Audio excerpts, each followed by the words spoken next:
These are optics which are very clever, I must say. But let me tell you what is so sad about some of those calculations.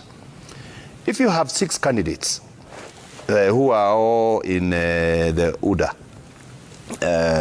aspirant list, only one of them will get the ticket, correct? Mm-hmm. So you have Babayao, you have Kabogo, you have Ndicho, you have Matangi, you have Jango, you have Moses himself. Only one of them will take the ticket, correct? So I don't know what is going to happen to the others after the nominations. It's so sickening when somebody like Kabogo, who has maintained, even in this station and your sister in Oro stations, how he was rigged out in the nomination of 2017 by William Samoei Ruto. And you can retrieve those tapes. When we see him jumping up and down like a small boy in Thika on Saturday. But you see, for Ruto, it's a very clever move. Because if Kambogo runs on his Jibebe, if Moses runs on Chama, Chakazi, if Django runs on his party, and if Ndicho gets an independent and Waitito, etc., and you have one candidate on UDA, which is Django, when all of these people are campaigning for themselves to become governor, the turnout, and they're all saying at the top it's Ruto. The turnout for Ruto will be fantastic. And that doesn't worry you? That, to you, that's not that there's a problem at home, so to speak? We did that thing perfectly in 2017, where we even sponsored parties in northern Kenya, all running on different platforms. We had Jubilee candidates, EFF candidates, we had PDR, we had all those parties, all competing among themselves, but at the top, they were all voting for Uhuru. So that is a voter turnout strategy, and it is very smart for William Ruto. But you see, as far as we are concerned, Raila Amolo Odinga, at almost 50-50 with Uhuru Muigai Kenyatta. Remember in 2013, we scraped through the 50+1 with like 80,000 votes, all right? Meaning, and Raila never got Mount Kenya votes. Meaning this time around, worst case scenario, Raila gets Mount Kenya votes, whether 10, 20, 30, 40%. That is votes he never had anyway. But the rest of his vote basket is intact. The only area which they thought they could remove, which is Western, Raila actually defeats Musalia, even in Western. Musalia's own governor is ODM, and he had run an ANC governor.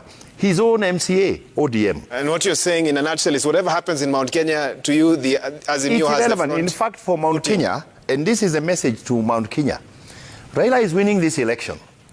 They better decide whether he's winning it with them on board or he's winning it without them on board. Well, because if Raila wins it without them on board, they know they will be consigned to the dustbin. And probably this is the strategy of the deputy president, because his job is basically to isolate and alienate Mount Kenya from the rest of the country. David Murathe, some would say you're being rather presumptuous this evening. The voters finally will have the final say. It's 3 months to the election. You sound like I told you we'll go directly to the people. I told you we are going directly to the people, and we are appealing to the people. We'll be talking to the people. The president himself has stuck out his neck, telling the people he thinks he knows what is good for them. The president has a democratic right to choose who he wants. He wants to explain to the people. He did it in Sagana 2 or Sagana 3. And we are telling the people of Mount Kenya, with or without your vote, because you have never given Raila anyway, under the current circumstances, he's going to be president. Because you can be sure Raila is going to get some votes in Mount Kenya region this time around. It's as simple as that. I'm not being presumptuous. And by the way, you know the attrition rate in Mount Kenya. In Mount Kenya, the attrition rate of sitting candidates is 70 to 80%.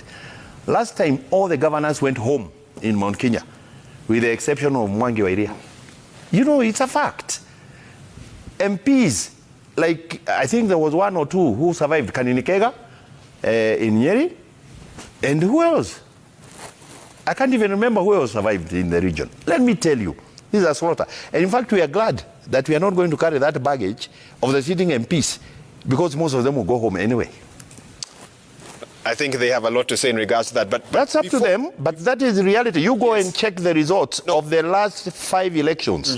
Tell me the attrition rate of members of parliament in Mount Kenya region. Okay. We have had 2 elections for governors. Tell me the attrition rate of governors in Mount Kenya. Again, we say history teaches us a lot, but finally the voters will have their say. Why do you think Moses Kuria did not join you this evening? He chickened out. On what? I would really have loved to engage Moses on principle. For example. What do you know that he would... No. Moses doesn't like engaging in an intellectual conversation. I saw in his tweet talking about he's happy to come and deal with the leaders of his level who are party leaders. Like he wants to debate Uhuru Kenyatta, or he wants to debate Raila Odinga, or Kalonzo Musyoka, that kind of nonsense. Let me tell you, my friend, Moses has so many skeletons in his closet, and if he was here, I would do it. Fortunately for him, I can't do that when he's not on this show, because I would have wanted to... You don't given him a chance to have a right of reply. To rebut. And you cannot talk about somebody who knows that. But very briefly, these people keep telling you about how they love God. In fact, if you checked, the whole choreography today was about how they are God and God-fearing.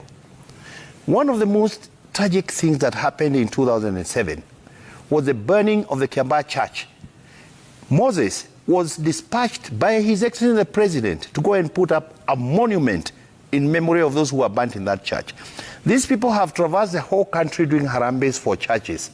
Moses has never asked Ruto, his friend, to even go to that same Kiambaa church where he installed the memorial to do a harambe or even reconstruct the church which they burnt, which formed part of the issues that took them to The Hague. I think there's no proof of who burnt that, so I think that... It was part of the case against the Deputy President at The Hague. It is recorded. Which he was not proven guilty of at the very end of it. So again, it's the courts finally that determine who's guilty and who is not. My friend, I am just telling you, David Murathe. These formed the basis of the case against the Deputy President at The Hague. There were witnesses who were willing to testify. There is a case going on right now about witness interference. There are witnesses who, you know what happened. And we're going to have to wait until the court, on that matter, we'll leave the court. I agree. Make that final decision. But I want us to talk a bit more. The fact is Moses was sent there. And he has not. To put the memorial and to put up a remembrance thing. And remember, our Kikuyu nation, we can forgive, but we don't forget. Okay. We're just challenging Moses. Why is it so hard for you to get the Deputy President to go to that same venue, even if they were not involved?